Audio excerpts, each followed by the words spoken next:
Court Uncut, what the people want.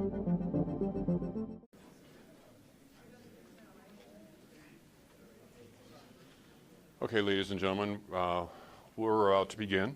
My name is Richard Pyatt. I'm the communications manager for Utah County. I'm working with the Utah County Attorney, Jeff Gray, as he handles this case and as the county deals with the publicity surrounding this case. We appreciate your being here. Jeff will enumerate the charges and detail what the county's findings are up to this point, and then he will take questions. The number of questions may be limited, however. I may cut it off. I may assist him in helping to pick the people who are asking the question.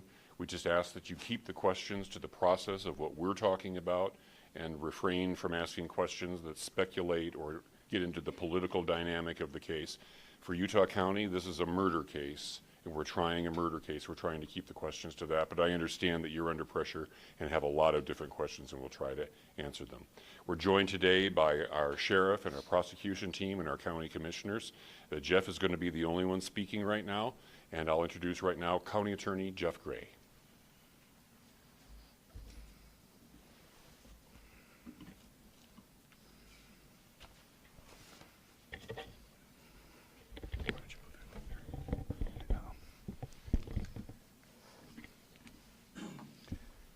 The murder of Charlie Kirk is an American tragedy. Charlie Kirk was murdered while engaging in one of our most sacred and cherished American rights, the bedrock of our democratic republic, the free exchange of ideas in a search for truth, understanding, and a more perfect union.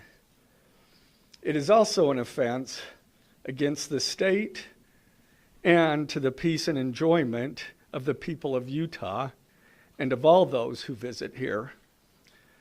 But Charlie Kirk's murder also strikes a more personal and intimate chord.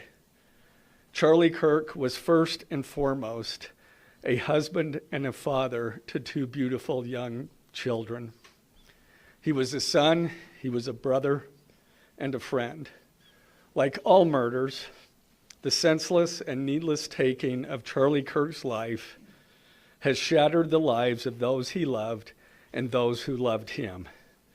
To Charlie's wife, Erica, his two young children, his parents, his family, and his friends, I express my sincere condolences and offer my heartfelt prayers on your behalf. I also want to express my concern for everyone who was at Charlie's Turning Point USA event at the Utah Valley University, and all who have been impacted by this tragedy. As county attorney, I am charged with bringing justice to those who offend our laws. I am charged with bringing justice for those who are harmed. I am charged with bringing justice for Charlie Kirk. I am committed to these aims. I take this responsibility seriously. Today, after reviewing the evidence that law enforcement has collected thus far, I am filing a criminal information charging Tyler James Robinson, age 22, with the following crimes.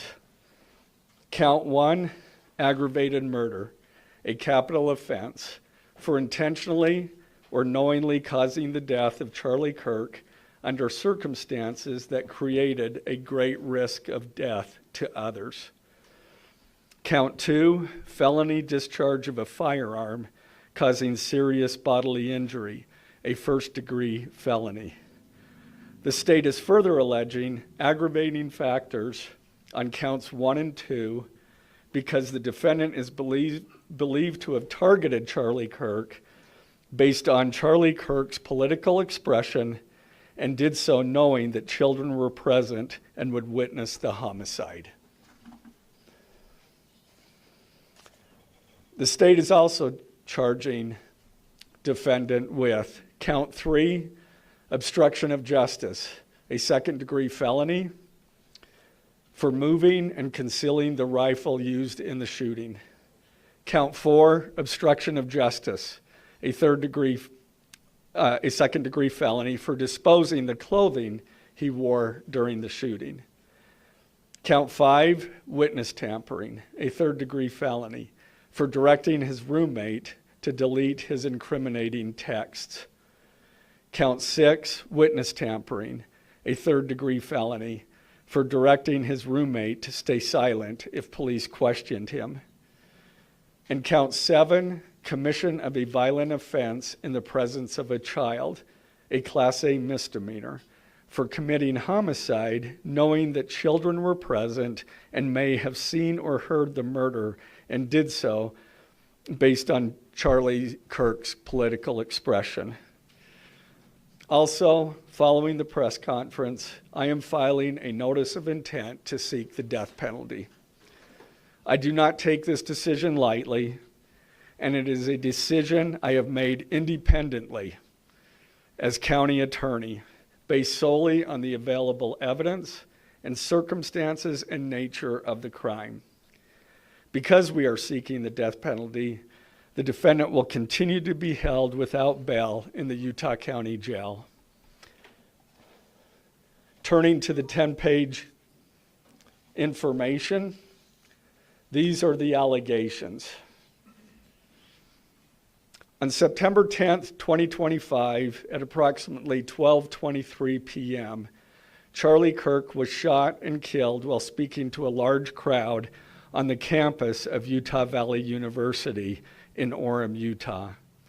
Police found the suspected murder weapon, a bolt-action .30-06 rifle, nearby.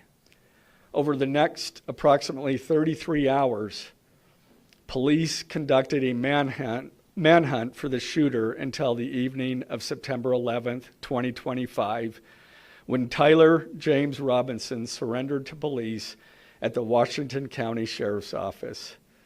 DNA consistent with Robinson was found on the rifle's trigger.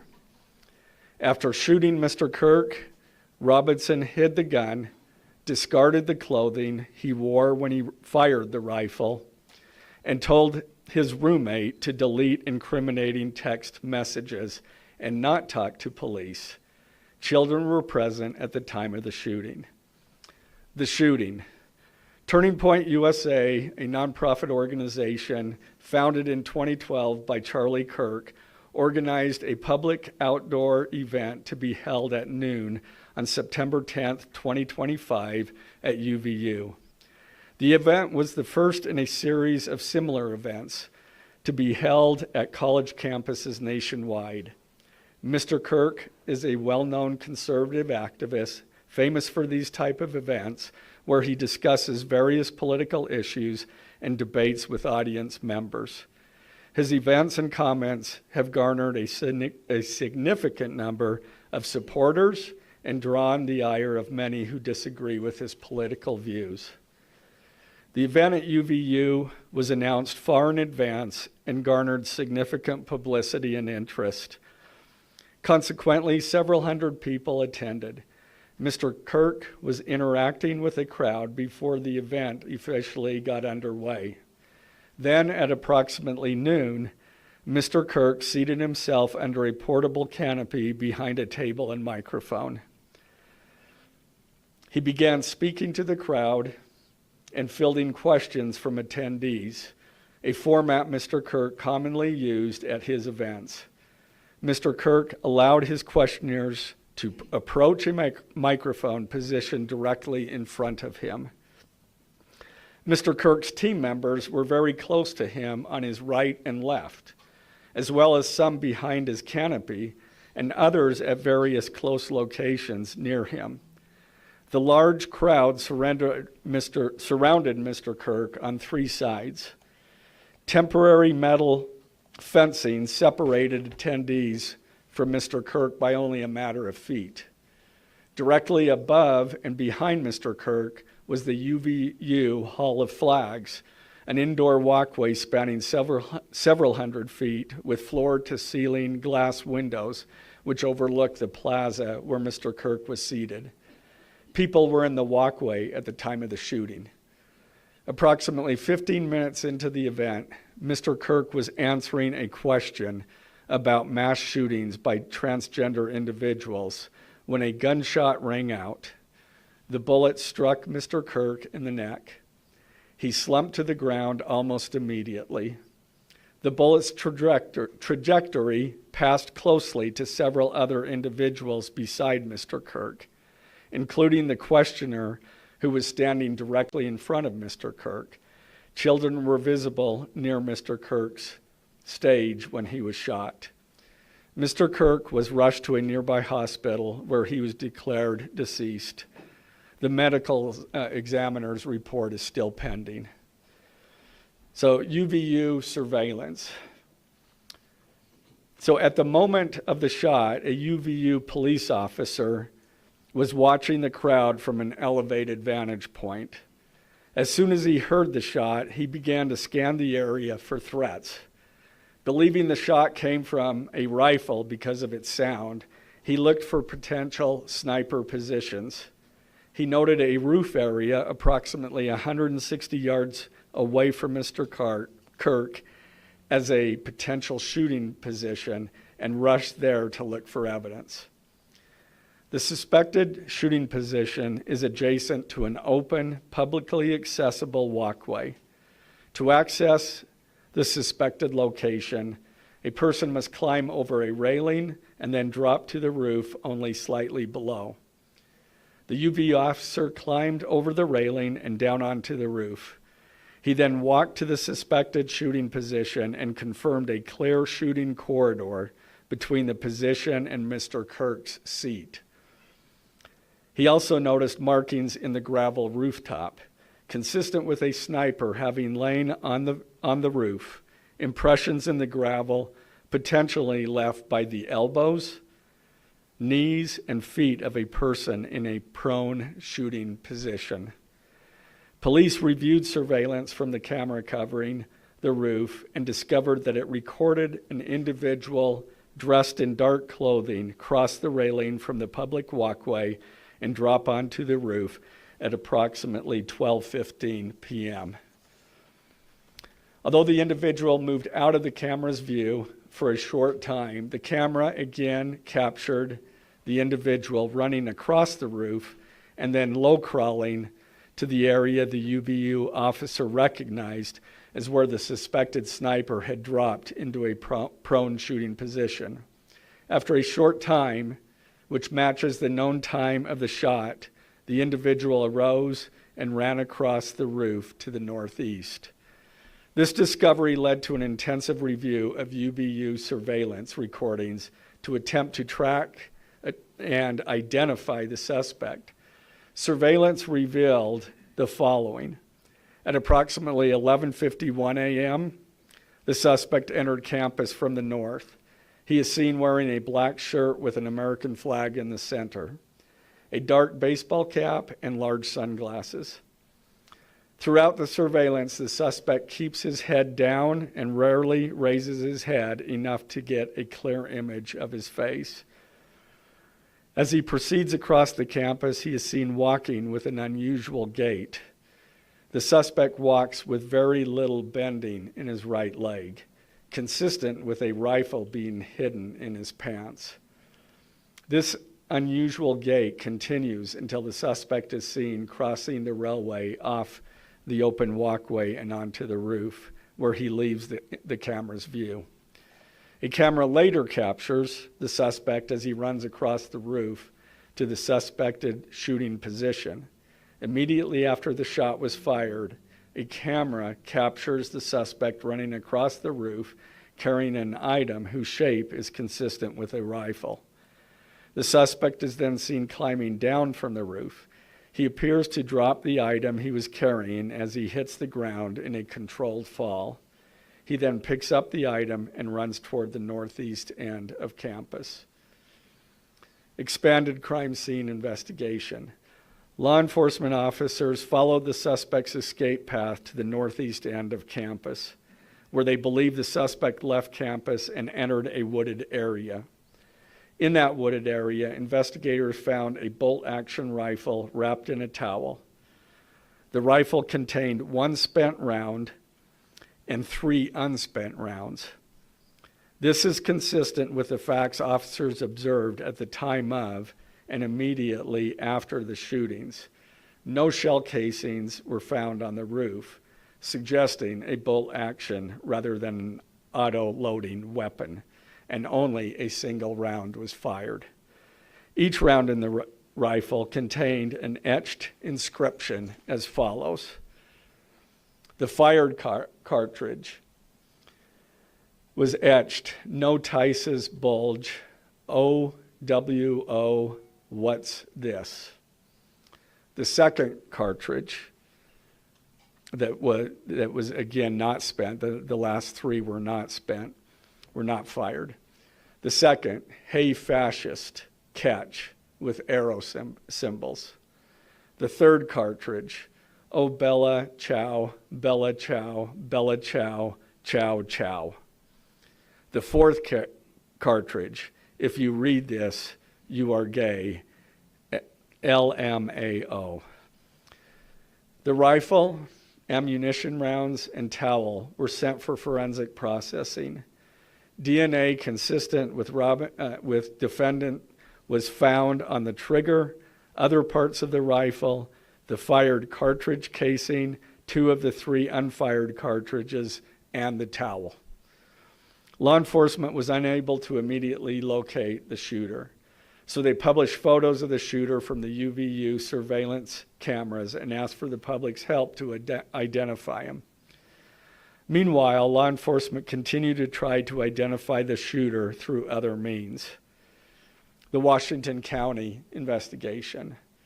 On the evening of September 11th, 2025, as law enforcement continued their investigation, Tyler James Robinson went to the Washington County Sheriff's Office with his parents and a family friend to turn himself in. Robinson's mother stated that the following to police. On September 11th, 2025, the day after the shooting, Robinson's mother saw the photo of the shooter in the news and thought the shooter looked like her son. Robinson's mother called her son and asked him where he was. He said he was at home sick and that he had also been at homesick on September 10th. Robinson's mother expressed concern to her husband that the suspect shooter looked like Robinson. Robinson's father agreed.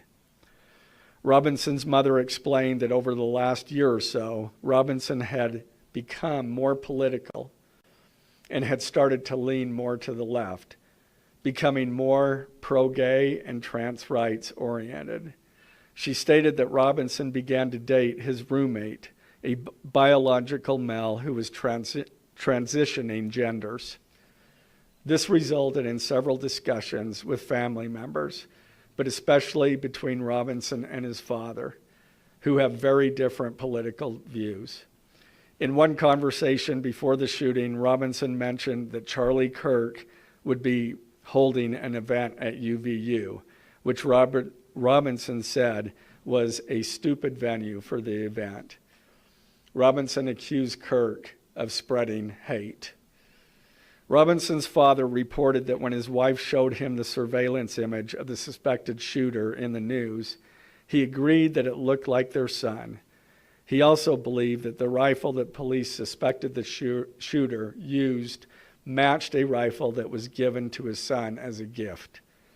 As a result, Robinson's father contacted his son and asked him to send a photo of the rifle. Robinson did not respond. However, Robinson's father spoke on the phone with Robinson. Robinson implied that he planned to take his own life. Robinson's parents were able to convince him to meet at their home. As they discussed the situation, Robinson implied that he was the shooter and stated that he couldn't go to jail and just wanted to end it. When asked why he did it, Robinson explained there is too much evil and the guy, referring to Charlie Kirk, spreads too much hate. They talked about Robinson turning himself in and convinced Robinson to speak with a family friend who is a retired deputy sheriff. At Robinson's father's request, the family friend met with Robinson and his parents and convinced Robinson to turn himself in. The family friend spoke to police and reported telling Robinson that it would be best if he brought all evidence with him to the sheriff's office to avoid police having to search his parents' home. The friend also asked Robinson if he had any clothes that were related to what he did. Robinson replied that he had disposed of the clothes in different areas.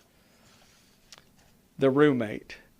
Police interviewed Robinson's roommate, a biological male who was involved in a romantic relationship with Robinson.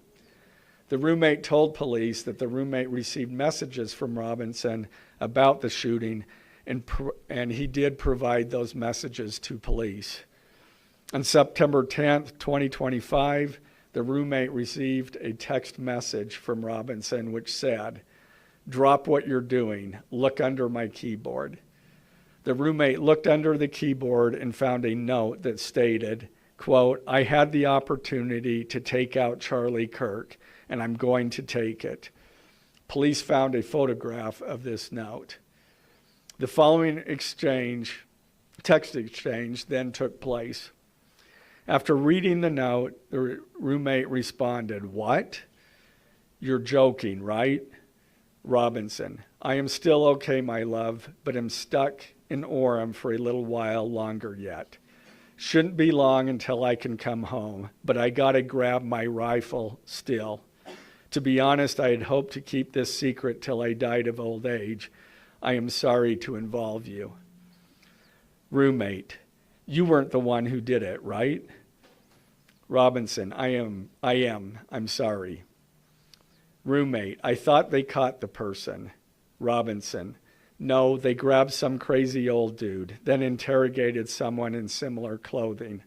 I had planned to grab my rifle from my drop point shortly after, but most of that side of town got locked down.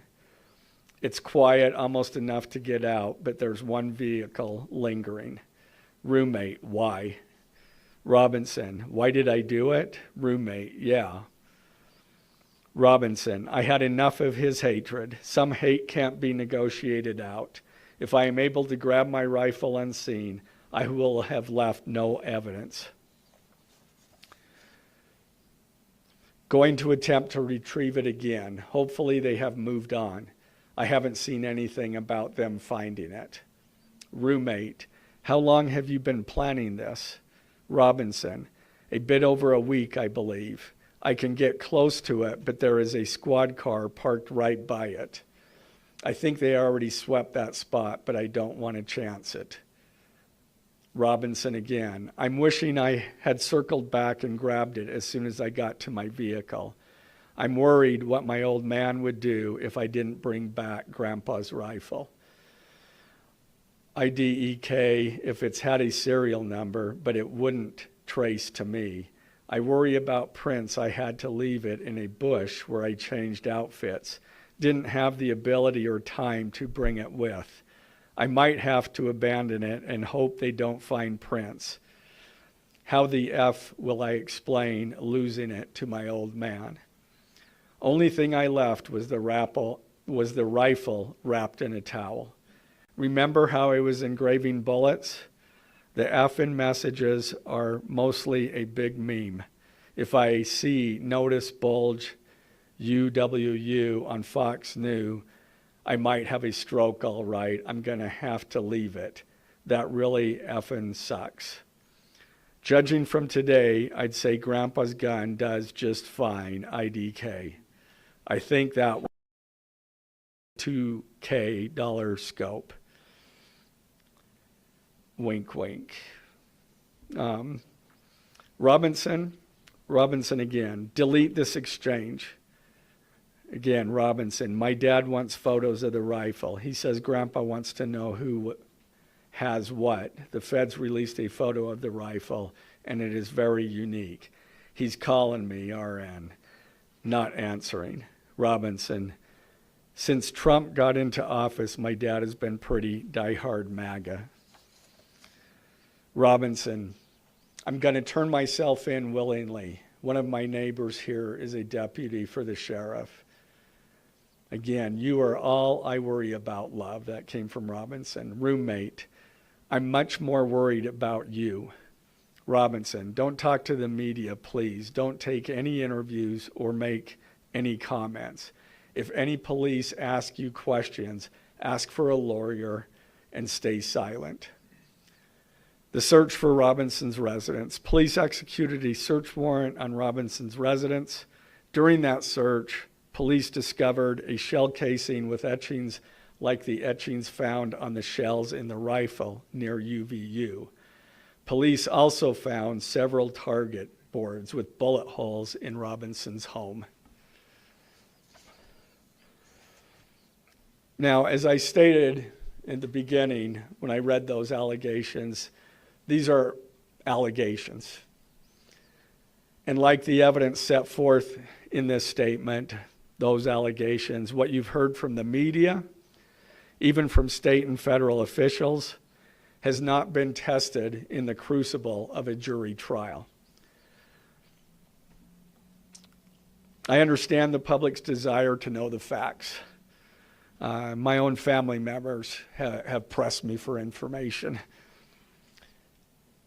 Why are we reluctant to share the details of the investigation itself and comment on the case? Because I want to ensure a fair and impartial trial. I became a prosecutor because of my love for the ideals of this great country and the principles embedded in our Constitution. The free exchange of ideas and opinions is critical to this great American experiment, but so too are the protections afforded to the accused found in the Fifth and Sixth Amendments. The right against self-incrimination, the right to a speedy and public trial, the right to the effective assistance of counsel, the right to confront one's accusers, and the right to compel the attendance of witnesses. And perhaps most importantly, under our Constitution, the accused is presumed innocent until we, the state, prove to an impartial jury of defendant's peers his guilt beyond a reasonable doubt. That jury cannot rely on our allegations, on what they hear in the news, or on what they hear from a public official. The jury is the sole trier of fact, and they will ultimately determine those facts based on evidence a trial judge has determined is admissible. Again, as prosecutors, we bear the burden to prove guilt beyond a reasonable doubt. But make no mistake, we welcome this burden. I'd like to now introduce my trial team who will be charged with prosecuting the case. This is a veteran and expert team of some of the state's best trial attorneys. Chad Grunander, who is one of my two chief deputies, Ryan McBride and David Sturgill on the far right there. And those two were very much involved in preparing search warrants, did a phenomenal job, worked day and night to see that accomplished well after Robinson was taken into custody. Also, Lauren Hunt, she is one of our special victims prosecutors, and Chris Ballard, my second chief deputy, who will be handling motions. I'm going to explain just the procedural steps. We're not a grand jury. We don't have a grand jury system like the federal courts do. It's a preliminary hearing system. So the arrest and filing of the criminal information are merely the first steps in the criminal justice process. Today at 3 p.m., the defendant will appear before a judge in the Utah 4th District Court for his first appearance to be informed of these charges and to ensure that he has an attorney to represent him. The hearing will be brief. The judge will conduct that first appearance virtually via WebEx. This is not unusual. In the 4th District, all felony first appearances for defendants who are in custody are held virtually. A link to that hearing is available for media on the Utah State Court's X account at Utah State Courts. Now, following defendant's first appearance, he will be entitled to a preliminary hearing. At that hearing, the state will be required to show probable cause that defendant committed the crimes. The purpose of the preliminary hearing is not to determine guilt, but simply to assure the court that the prosecution has enough evidence to proceed to trial. If a judge finds probable cause and binds the case over for trial, an arraignment hearing will be held. At that hearing, a judge will again inform defendant of the charges against him and require him to enter a plea to each charge. The next step following the arraignment is an opportunity for the parties to file any relevant motions and then ultimately the trial itself. This case has generated a tremendous amount of interest across our nation and even the world. The public's desire for information is understandable, but it bears reiterating that this case will be tried in a court of law consistent with our Constitution, not the court of public opinion. Thus, we will only discuss the case with the press occasionally. It will not be a day-to-day or even week-to-week occurrence, but we will only do so in a manner as not to jeopardize the fair trial process. Before I conclude, I want to express my appreciation for the tireless work of our local, state, and federal law enforcement officers. They have an extremely difficult, dangerous, and often thankless job. I'm proud to acknowledge the exceptional work they do every day, and particularly their work on this case. It was truly a marvel to witness. Their skilled work and dedication have brought us to this point. I'm also grateful for the leadership demonstrated by Bo Mason, the Commissioner of the Utah Department of Public Safety, FBI Special Agent in Charge Rob Bowles, Utah County Sheriff Mike Smith, our local police chiefs, and Felice John Vitti, the acting U.S. Attorney for the District of Utah. I'm also grateful for the support of our Governor, Spencer Cox, and our Attorney General, Derek Brown, who is standing behind me today and has offered his support and resources as we proceed to trial. Finally, I want to thank our Utah County Commissioners, Amelia Powers Gardner, Brandon Gordon, and Skylar Beltran.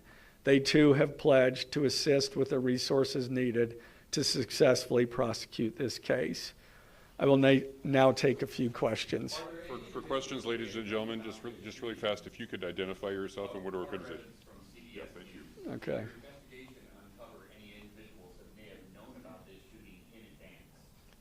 They are still looking into it. It's an undergoing investigation. So is that a possibility? They haven't ruled that out. Ed Lavendera with CNN, the text message that you exchanged with the roommate, can you kind of give us a sense of, did that happen over several hours? Did it happen before? I don't have that information. Emily Anderson, Stars and Solid Tribune. I know acknowledging that you made this decision to pursue the death penalty independently, did you hear it all from the Trump administration or Governor Cox's administration as you were working on these charges? I talked to officials from both administrations, but I was not pressured to make a decision. I understood their feelings on it because it was in the news, but we didn't really discuss that. Mr. Gray, Garrett Tenney with Fox News. Do you have any indication that transgender issues played a role in the motivations for this shooter? I'm going to stick to what I just stated in my public, in our information. I think that is pretty much set forth there.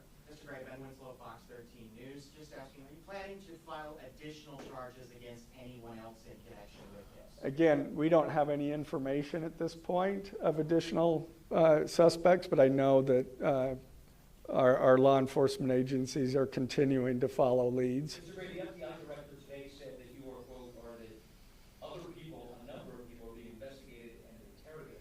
So it seems that there are people who might be up for possible. Yeah, I'm not. Do you believe that the suspect was a lone wolf, or could this be part of a... I can't comment on that. I'm not aware of all their investigation. I just know that these agencies are continuing to investigate this case and follow all leads. Jenna Tillman with BBC News.